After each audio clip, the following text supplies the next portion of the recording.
संघाराम बुद्ध विहार के संस्थापक पूज्य भदंत धम्मथीरो महाथेरो जी को आज याद करने का दिन है।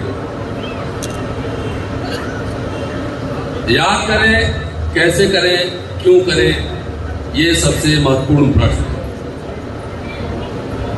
और मैं समझता हूं कि आज इस विषय पर चर्चा होनी ही चाहिए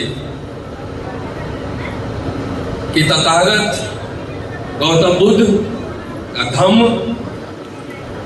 उसकी क्या स्थिति है भारत में अब, और डॉक्टर अंबेडकर ने क्या कहा था, वो रेफरेंस के साथ में बात करें।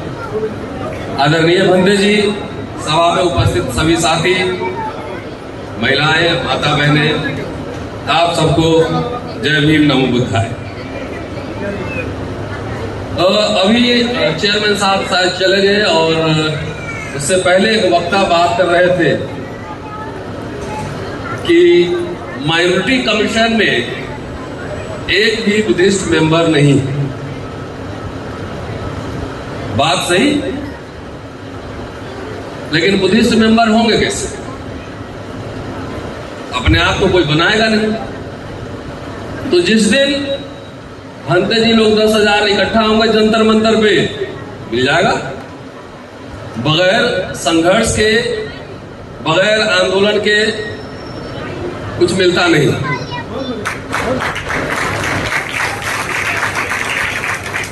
और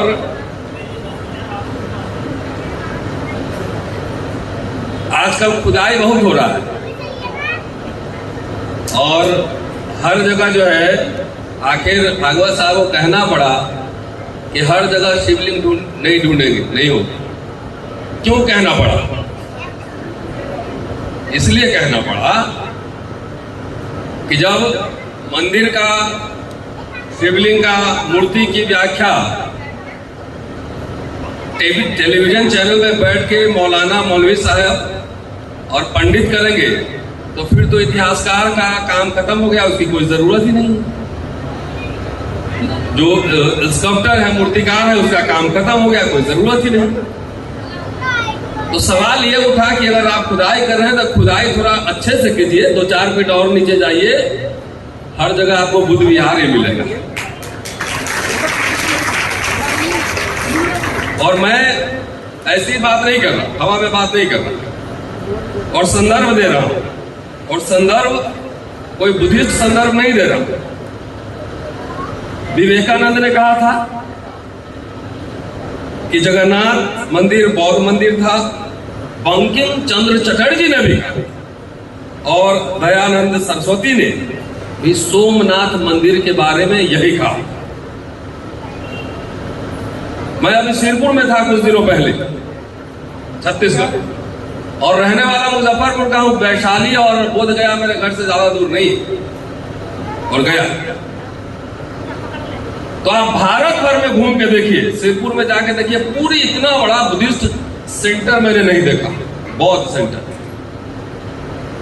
हर जगह बुद्धिस्ट सेंटर पे तथागत को कपड़े से ढक दिया गया है, विष्णु बना दिया गया है।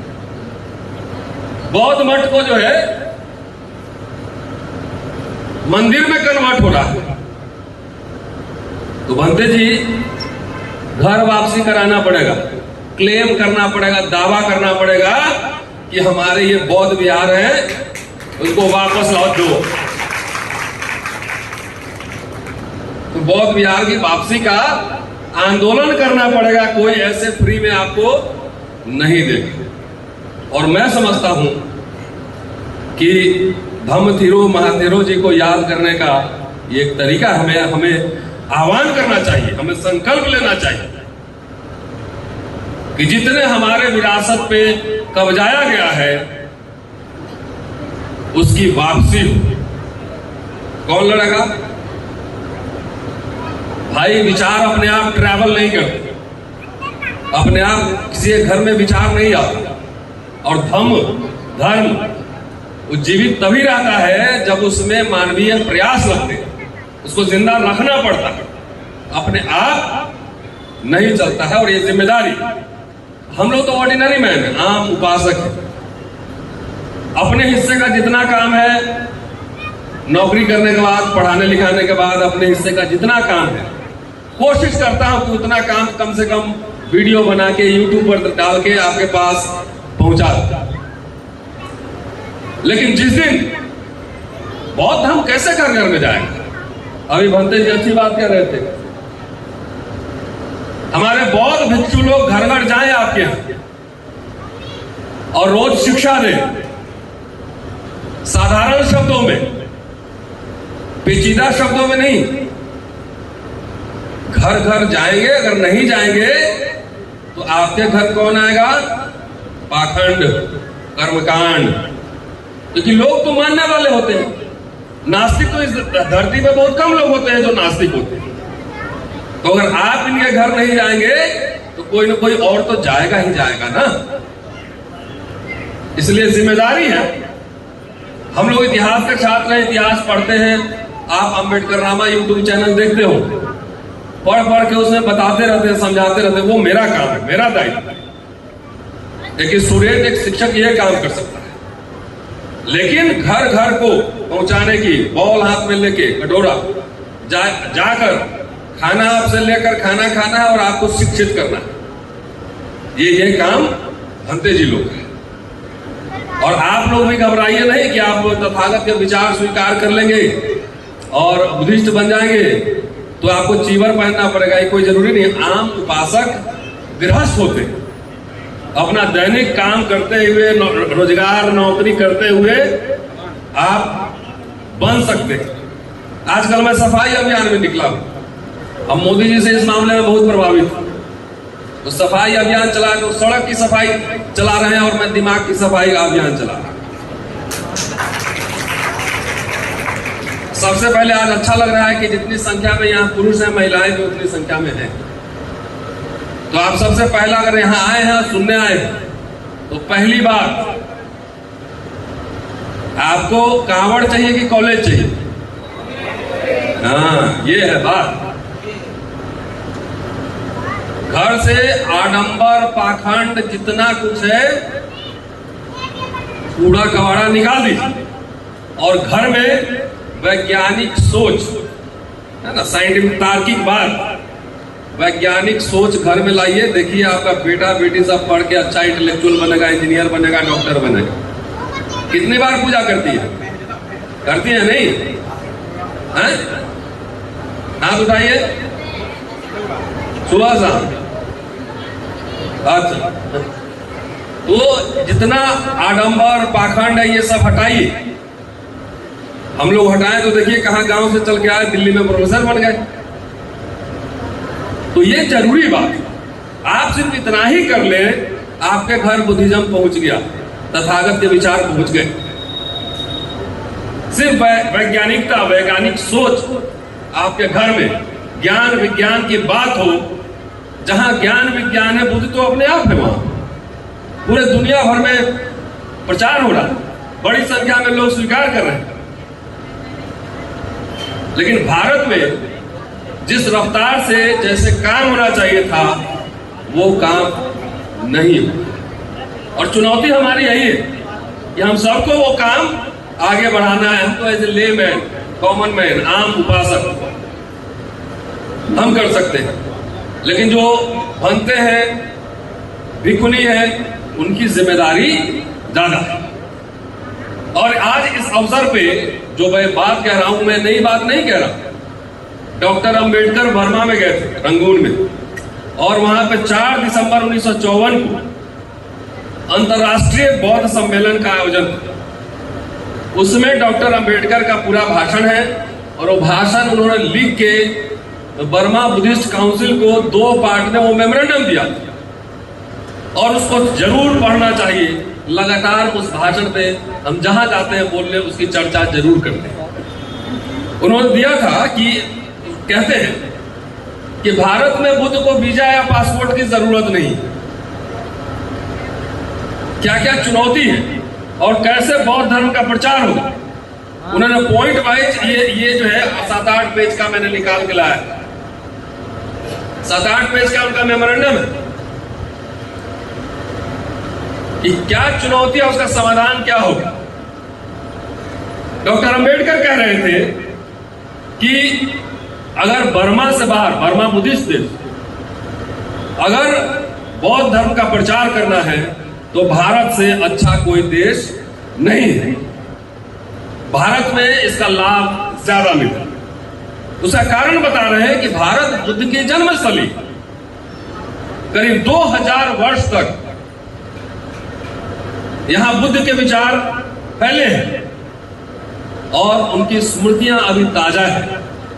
भारत में बौद्ध धर्म एक सूखा पौधा जरूर है, लेकिन यह कोई नहीं कह सकता कि उसकी जड़ें सूख गई, मर चुकी।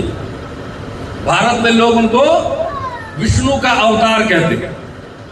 जहां जहां बुद्ध है जाके देखिए विष्णु बना दिए गए हैं, अब विष्णु के अवतार में शामिल कर लिया। कह रहे हैं कि हमें सिर्फ उनके विचारों को वापस लाना है और इसके लिए भारत से बेहतर स्थिति कहीं नहीं है। यहाँ पे बौद्ध धर्म को घुसपैठिया नहीं कहा जाता, कोई वीजा पासपोर्ट की जरूरत नहीं। आगे उन्होंने कहा मेमोरेंडम में जो लिखा है कि भारत में एक ऐसा वर्ग है जो बौद्ध धर्म को स्वीकार करना चाहता है, हिंदू धर्म का त्याग करना चाहता है। इन वर्गों में अछूत और पिछड़ी जातियां हैं मुख्यतः। और क्यों है? कहते हैं कि हिंदू धर्म में ऊंच नीच, ऊपर नीचे बहुत ज्यादा है, श्रेणीगत विषमता है, भेदभाव है। इसलिए ये लोग अछूत और पिछड़ी जातियां हिंदू धर्म छोड़कर वो बौद्ध धर्म में जाना चाहते हैं। और इसके 3 कारण बताते हैं कि उनके लिए ईसाईयत की तुलना में बौद्ध धर्म स्वीकार करने के 3 महत्वपूर्ण कारण। पहला, बौद्ध धर्म भारत के लिए कोई विदेशी धर्म नहीं है। ईसाईयत या इस्लाम तो आप कह सकते हैं कि विदेशी, उसका उद्भव कहीं बाहर हुआ है, लेकिन बुद्धिज्म विदेशी नहीं है। दूसरा, कि बुद्ध धर्म का मूल उद्देश्य सामाजिक समानता है और दलित, अछूत और पिछड़ी जातियां इसी समानता की तलाश में, सामाजिक समानता। तीसरा, जो मैंने कहा अभी कि बुद्धिज्म एक तर्कसंगत धर्म है जिसमें अंधविश्वास के लिए कोई जगह नहीं है। वही तो बात है, अंधविश्वास हटा दो। बुद्धा खुद कह रहे हैं, तथागत खुद कह रहे हैं कि सिर्फ मैं कह रहा हूं इसलिए नहीं मानो, पहले अपना सोचो समझो, पहले उसको प्रमाणिकता पे परखो तब मानो। ऐसा व्यक्ति बुद्ध के पहले दुनिया में कभी नहीं हो पाता। ये बात आगे कह रहे हैं कि भाई ईसाई लोग जरा समझिए क्यों फेल हो गए। ईसाई लोगों ने, मिशनरियों ने प्रचार के लिए बहुत कोशिश किया तो फेल क्यों हुआ? उनके पास संसाधन था, ब्रिटिश हुकूमत था, सब कुछ था। तो कहते हैं उन्होंने उल्टा काम किया कि सबसे पहले ब्राह्मणों को ईसाई बनाने की कोशिश की और उनका मानना यह था कि ब्राह्मण तो अगुवा है इस समाज के, 1 नंबर पर है। अगर उनको हम ईसाई बना लेंगे तो बाकी तो दलित पिछड़े को ले ही आ ही जाएगा। तो इसलिए उन्होंने ब्राह्मणों से धर्मांतरण शुरू की, लेकिन वो फेल हो गए क्योंकि हिंदू धर्म में जो सुविधा ब्राह्मणों को मिली हुई है उसको छोड़कर वो अन्य धर्म में क्यों जाएगा? तो इसलिए कह रहे हैं फेल हो गए। दूसरी बात कह रहे हैं कि जब वो पिछड़ों की तरफ मुड़े तब तक राष्ट्रीय आंदोलन शुरू हो गया था, आजादी का आंदोलन शुरू हो गया था। इसलिए किसी भी विदेशी चीज को देखकर लोग समझते थे विदेशी है, चाहे ईसाईयत हो, चाहे अंग्रेज हो, चाहे कुछ भी हो, तो उस तरफ मुड़े नहीं। कह रहे हैं कि अगर जितना प्रयास उन्होंने ब्राह्मणों को ईसाई बनाने में किया उसका 1/4 भी अगर दलित पिछड़ों को बनाने में किए रहते तो बहुसंख्यक दलित पिछड़ा जो है ईसाई बन गया। ये पृष्ठभूमि है उसके ऊपर। और उसका एग्जाम्पल दे रहे हैं, कह रहे हैं कि रोम में, भारत में अछूत जातियां और पिछड़ी जाति के लोग क्यों हिंदू धर्म छोड़ सकते हैं, ईसाइयत या कोई धर्म अपना सकते हैं, उसका कारण बता रहे हैं। कह रहे हैं कि रोम में जो ईसाइयत फैला सबसे पहले कमजोर वर्गों के बीच फैला, कमजोर वर्गों। इसलिए कहते हैं कि धर्म की जरूरत गरीब लोगों को है, अमीर की सारी भौतिक संपदाएं इच्छाएं पूरी हो चुकी। तो धर्म की जरूरत गरीब लोगों की है, क्योंकि धर्म उसके अंदर एक आशा की किरण पैदा करता है। इसलिए आप जाके देखिए, अभी रोड पे कांवड़ लेके जा रहे हूं तो ज्यादातर जो है हमारे ही लोग, साहब मंत्री जी का कोई बेटा बेटी कांवड़ लेके नहीं जा रहा होगा, कोई सेक्रेटरी और जज का बेटा बेटी लेके नहीं जा रहा है तो मुझे बताइए, कोई फोटो देखा हो कि मंत्री जी का बेटा, नेता, कोई भी मंत्री किसी पार्टी का देखा? वो खाली बैनर लगाते हैं कांवड़ियों का स्वागत, टेंट लगवा के खाने पीने का इंतजाम करते। उनके बच्चे ऑक्सफोर्ड और कैम्ब्रिज में पढ़ते, विदेश में पढ़ते हैं, कोलंबिया में। ठीक है ना? अपना बच्चा पढ़ाना है कि नहीं? काबिल बनाइए। 2 बच्चा को विदेश हम भेज चुके हैं पैसा देके। वह ये मोबाइल में अम्बेडकर नामा चलता है ना, उसी में से एक बच्चा को 25 लाख दिए लंदन में, और एक बच्चा को 16 लाख दिए जर्मनी जा रहा है, और एक बच्ची को अभी निफ्ट में एडमिशन कराया है कलकत्ता, 5.5 लाख रुपया दिए। बच्चा को अच्छे से पढ़ाइए, ऑक्सफोर्ड कैम्ब्रिज में जाना होगा, काबिल बच्चा होगा तो उसकी मदद जरूर की जाए।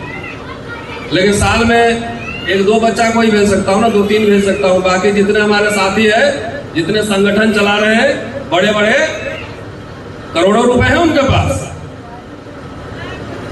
करोड़ों रुपए हैं, प्रमोशन और ट्रांसफर पोस्टिंग में खत्म हो जाता है। कहते हैं कि बाबा साहब तो भेजे थे,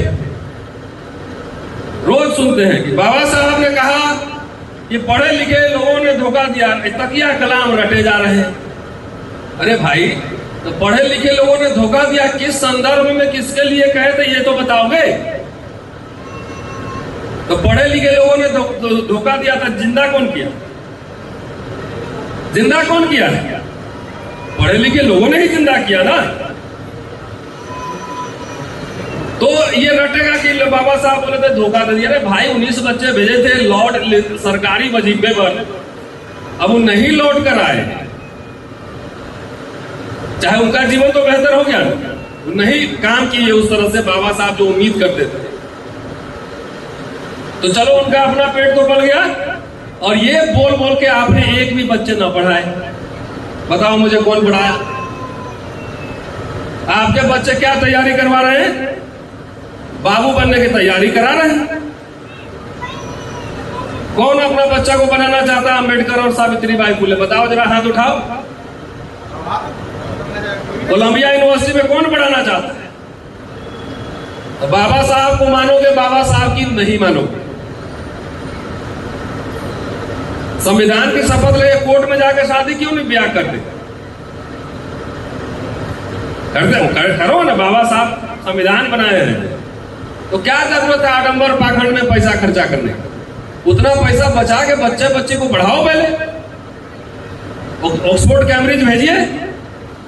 70 साल में एक ही बात रटते रहते कि बाबा साहब ने कहा कि पढ़े लिखे लोगों ने धोखा दिया था। 70 साल में 50 बच्चे हर साल का अगर पढ़ाए रहते ढंग से तो कितना हो जाता? 3500 बच्चे, उसमें से 90% बेईमान हो जाता, 10% भी रहता तो 350 इंटेलेक्चुअल होते ना आपके पास। इतिहासकार राणा साहब बैठे हुए जेएनयू में प्रोफेसर है, इतिहासकार होता, समाजशास्त्री होता, इकोनॉमिस्ट होता। एक 4 वकील बताइए सुप्रीम कोर्ट में है आपके? 85% चिल्ला रहे हो। 4 वकील है सुप्रीम कोर्ट में, तो बच्चों को वकील बनाओगे नहीं तो कहां से आए? ये सबसे कह रहा हूं इस बार कि आप बच्चे की तैयारी करा रहे हैं, बाबू बनने की तैयारी करा रहे हैं, 25 साल में लाइफ सेट हो गया भाई, सेट हो गया मतलब 25 साल में ही मर गया, जिंदगी में आप कुछ न करेगा। तो ये धम्म का प्रचार कैसे हो? ये तो धम्म तो बुद्धि की बात है ना, इंटेलेक्चुअल कैपेसिटी की बात है, वैज्ञानिकता की बात है। तो बच्चों को बना रहे बाबू, उम्मीद कर रहे हो अर्थशास्त्री बन जाए। अमर्त्य सेन कहां से आए? ये सब बाबा साहब ने तैयार करके दिया। इसलिए आज से ये बोलना बंद करें कि धोखा दिया रहे, पढ़े लिखे लोग भी लड़ भी रहे, यही लोग जिंदा भी कर रहे हैं। ये अमेरिका के आदमी आके नहीं बाबा साहब को जिंदा कर रहा है। यहाँ आए हैं तो 200 रुपया ओला कर जेब से अपना क्या हो जाएंगे तो 200 जाएगा, अपने जेब से खर्च हो रहा है ना, भारत भर घूमते रहते। तो आप सबसे रिक्वेस्ट है कि ये बुद्धि की बात है, ज्ञान की बात है। आप घर 100 बच्चा पढ़ाइए ऑक्सफोर्ड कैम्ब्रिज, जब से आपके पढ़ने की बारी आई है 25-30 साल में देख लो, जब आपके बच्चे पढ़ने के लिए तैयार हुए तब सारा जो है प्राइवेटाइजेशन हो गया। कर लो, बढ़ा लो भाई। अब आप ही को बड़ौदा में महाराज बनना पड़ेगा, स्कॉलरशिप देना पड़ेगा। हम पैसा अपने जेब से थोड़ी देते, उतना है ही नहीं। चंदा करते लोगों से पैसा लेते, भाई अच्छा लड़का है इसको पढ़ाना है, पैसे दो, दे देता है। तो जितने बड़े बड़े संगठन करोड़ों करोड़ रुपया रखे हुए हैं, अरे 5 बच्चा तो स्पॉन्सर कर दो कम से कम। 85% पॉपुलेशन है, 100 करोड़ लोग, और 200-400 बच्चे भी नहीं पढ़ा सकते थोड़ा थोड़ा अंशदान करके। तो काहे का 85%, काहे का बहुजन, काहे का मूल निवास? ये खाली भीड़ है, भीड़। तो भीड़ कभी शासक नहीं बनता, शासक बुद्धि से बनता। इधर भीड़ कभी शासक नहीं बनता। बहरहाल चलिए, तो अभी टाइम है ना बंदे, कह रहे हैं कि जो बाबा साहब के मेरे मेमोरेंडम की बात की, उसको थोड़ा आगे बढ़ाते हुए है टाइम 10-15 मिनट। सबसे पहला काम वो कह रहे हैं कि कैसे बुद्धिज्म का प्रचार होगा, ये ध्यान से सुनिएगा।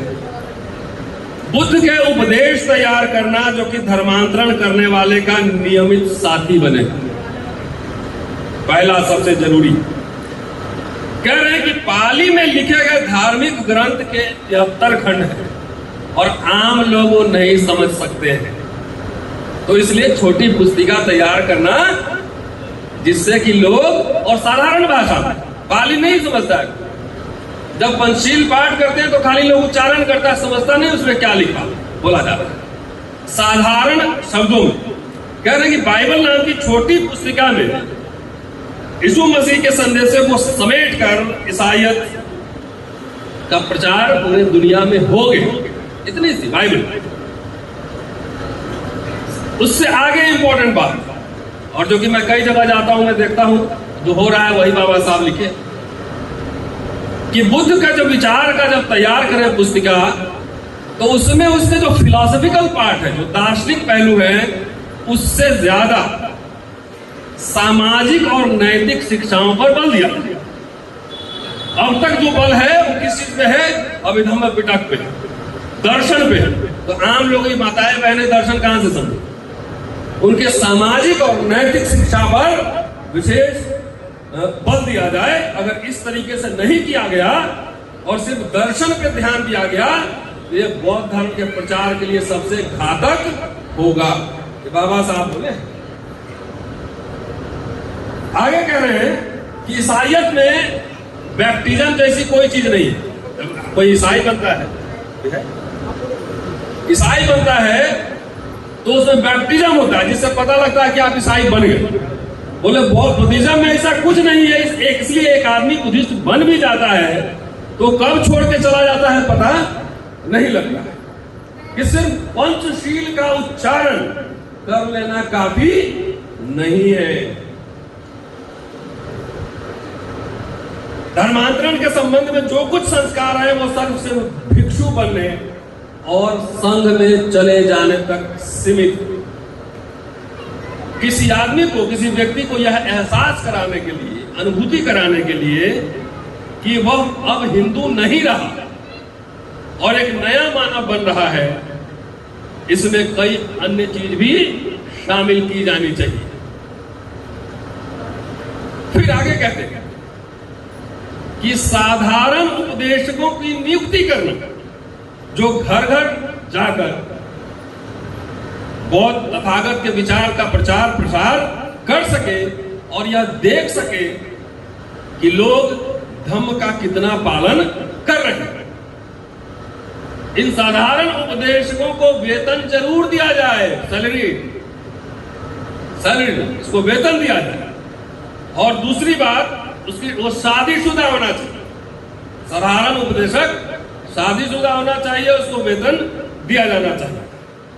आगे कह रहे हैं कि एक बौद्ध धार्मिक केंद्र की स्थापना करना, जहां उपदेशक बनने के इच्छुक व्यक्तियों को बौद्ध धर्म तथा अन्य धर्मों की तुलनात्मक शिक्षा दी जाए। हम कई जगह देखते हैं, चाहे रविदास आश्रम हो, चाहे बुद्ध विहार हो, कई जगह या अंबेडकर भवन हो, वहां पे किराए पे लगता है, जबकि उसका पर्पस कुछ और था। वो भी लगे कोई नहीं, लेकिन रिसोर्स जनरेट हो, लेकिन रिसोर्स जनरेट करके उसका पर्पस था स्कूल कॉलेज खोलना, आगे बढ़ाना, रिसोर्स जनरेट करने के बाद। प्रत्येक रविवार को बुद्ध विहार में सामूहिक पूजा का प्रावधान करना, जिसके बाद उपदेश का एक सेशन हो, एक सत्र हो। 4 नगरों में, इसमें से सोच लीजिए कौन कौन काम हुआ है। पैसे की कमी नहीं, बोल देंगे अभी राणा साहब को टिकट दिलाना है लोकसभा का, पता लगा कि 4 करोड़ रुपया लेके पहुंच गए, पैसे की कमी नहीं है। क्या ट्रांसफर पोस्टिंग के लिए साहब लोग यहाँ बैठे होंगे, ट्रांसफर पोस्टिंग के लिए बोलेगा 50 लाख लेके पहुंच जाए, लेकिन स्कूल कॉलेज खोलने में थोड़ा हाथ पीछे खींचे। 4 नगरों में, मद्रास, बंबई, नागपुर और दिल्ली में बड़े बड़े मंदिरों और विहारों का निर्माण करना, और मद्रास, नागपुर, कलकत्ता और दिल्ली में स्कूलों और महाविद्यालयों, कॉलेज का निर्माण करना। कितने कॉलेज खुले हैं 50-60 साल में, ये आप तय कर लीजिए। हमको लग रहा है बाबा साहब सिद्धार्थ कॉलेज या मिलिंद कॉलेज बनाए थे, वो भी ठीक से नहीं चल रहा हो। महाराज के साथी यहाँ पे बैठे हैं, वो बता सकते हैं। फिर कह रहे हैं कि कैसे प्रचार होगा, बड़ा इंटरेस्टिंग है, इसीलिए मैं थोड़ा सा लंबा आपको ले रहा हूं, ज्यादा समय में। कि बुद्ध धर्म के विषय में निबंध आमंत्रित करना, और निबंध है ऐसे राइटिंग कंपटीशन, सभी धर्म के लोगों को आमंत्रित किया जाए, और उसमें से जो 3 जो है विजेता, ऊपर से 1, 2, 3 उसको पुरस्कार दिया जाए। इससे बौद्ध धर्म के बारे में लोगों की जागरूकता बढ़ेगी। फिर कहते हैं बौद्ध मंदिर और विहार इतने विशाल होने चाहिए कि दूर से देखने में ही लगे कि वहां कुछ हो रहा है, स्पेशल हो रहा है। उसके आसपास में स्कूल कॉलेज होने चाहिए, क्योंकि वे उसके पूरक हैं, अनुपूरक हैं। वहां से पीस आएगा तो बौद्ध विहार भी चलेगा, और साथ साथ युवा युवतियों में बौद्ध धर्म का प्रचार प्रसार भी होगा। हम लोग नहीं खोले यूनिवर्सिटी, कॉलेज नहीं खोले, जिसके कॉलेज में स्कूल में पढ़िएगा उसी की भाषा ना बोलिए। और अंतिम में चलते चलते कह रहा हूं कि अंतिम में कह रहे हैं कि भारत में बौद्ध धर्म को प्रचार प्रसार करने के लिए क्या क्या सावधानी जरूरी है, तो सावधानी सुनिए। कह रहे हैं कि भारत में बौद्ध धर्म के लुप्त होने का कारण यह नहीं रहा कि इसके सिद्धांत झूठे पाए गए या गलत साबित हुए, इसका कारण अलग है। सबसे बड़ी बात है कि बुद्ध धर्म को भारत में ब्राह्मणों ने अपने बाहुबल से हरा दिया, बाहुबल से हरा दिया। यहां पे पुष्यमित्र शुंग की चर्चा करते हैं, और उसके बाद कहते हैं कि इस्लाम के आक्रमण से भी बौद्ध धर्म की हानि हुई, वहां पे हिंसा हुआ, बहुत सारे बौद्ध भिक्षु मारे गए। और कंक्लूड करते हैं, अंतिम बात बस कह रहा हूं, ज्यादा आप लोग थक गए होंगे, कि अब इस्लाम से बौद्ध धर्म को खतरा नहीं है, लेकिन ब्राह्मण से है। ये सब हमारे भिक्षुओं को मतलब बैठे इसलिए अवसर ले रहा हूं बताने के लिए कि ब्राह्मण धर्म बुद्ध का सबसे ताकतवर विरोधी होगा आपके सारे विरासत पे कब्जा किया हुआ है, सारे विरासत पे। ब्राह्मण चाहे जो रंग धारण करे और चाहे जिस दल में रहेगा वो रहेगा ब्राह्मण ही। ये बाबा साहब कह रहे हैं, भारत सरकार ने किताब छापा। इसका कारण यह है कि ब्राह्मण श्रेणीगत सामाजिक असमानता, ऊंच नीच में विश्वास करता है, जबकि धम्म समानता में विश्वास करता है। धम्म ब्राह्मण धर्म की जड़ें खोद डालता है। यही कारण है कि ब्राह्मणों को बुद्धिज्म से इतनी नफरत है जी, ये मूल कारण है। और बहुत संभव है कि ब्राह्मण को बुद्ध धर्म की पुनर्वापसी का आंदोलन का नेतृत्व अगर दिया जाए, अगर हम बौद्ध भिक्षु ब्राह्मण बना ले, बुद्ध के जमाने में था, उनके 75% अनुयायी ब्राह्मण, लेकिन अब कह रहे हैं कि अगर ब्राह्मण को नेतृत्व दिया जाए तो संभव है कि वह अपनी शक्ति का इस्तेमाल धम्म को नष्ट करने में या उसको दिग्भ्रमित करने में लगाएगा। इसलिए शिक्षित वही है जो अपने शत्रु को पहचानता हो। आपके शत्रु कौन है पहले पहचान लीजिए। कौन आपकी विरासत, कौन आपकी हकमारी जो कर रहा है, जो रिजर्वेशन खा रहा है, जो सब खत्म कर रहा है, वही बौद्ध विहारों और कब्जा भी कर रहा है और आपकी अस्मिता को नष्ट करने की तैयारी भी कर रहा है जी। इसलिए कह रहे हैं डॉक्टर अंबेडकर कि कम से कम हमारे आंदोलन के शुरुआती चरणों में उनको बाहर रखना चाहिए, शुरुआती चरण। और लास्ट में कहते हैं कि इसके लिए पैसे की जरूरत होगी और पैसा भारत में कम है, न के बराबर है। इसलिए वो अपील करते हैं विदेशी लोगों से कि ये तमाम कार्य करने के लिए धन संग्रह करें और भारत की मदद करें। अब मैं समझता हूं कि इतने साल में एक डॉक्टर अंबेडकर ही बोलते थे कि हमने एक बड़ा मिडिल क्लास, लंबी तोंद वाला मिडिल क्लास हमने बना लिया है। तो मुझे लगता है कि पैसे की अब कमी नहीं होगी। कम से कम अंग्रेजी मीडियम के 10, 20, 50 स्कूल ही खोल लीजिए पूरे भारत में, कि वो आपकी मुक्ति अंग्रेजी के माध्यम से ही शुरू होगी। Doctor Ambedkar Columbia London university, वहाँ लंदन स्कूल ऑफ इकोनॉमिक्स नहीं पढ़े होते तो वो डॉक्टर अंबेडकर नहीं होते, सूबेदार बने रहते ब्रिटिश फौज में। तो इसलिए अब बच्चों को अब बाबू बनाने से बेहतर है थोड़ा इंटेलेक्चुअल बनाइए, अच्छे बिजनेसमैन बनाइए, वकील बनाइए, पत्रकार बनाइए, सीए बनाइए। चार्टर्ड अकाउंटेंट कोई बैठे है इसमें? नहीं। तो चार्टर्ड अकाउंटेंट नहीं होगा तो हीरा चोर विदेश में घूमेगा, खीरा चोरी के आरोप में आपको जेल में ठेल देगा। सही कह रहा हूं नहीं? तब बना ही नहीं, कुछ बना ही नहीं, खाली भीड़ है। तो मुझे लगता है कि आज महाथेरो जी को याद करते हुए डॉक्टर अंबेडकर की वो बातें तो मुझे लगा कि बहुत जरूरी है आप सबसे साझा करना। मैंने आपसे साझा किया। अगर कुछ गलती उसमें आपको दिख रही हो या लगा हो तो उसके लिए क्षमा कीजिएगा। शुक्रिया। जय हिंद।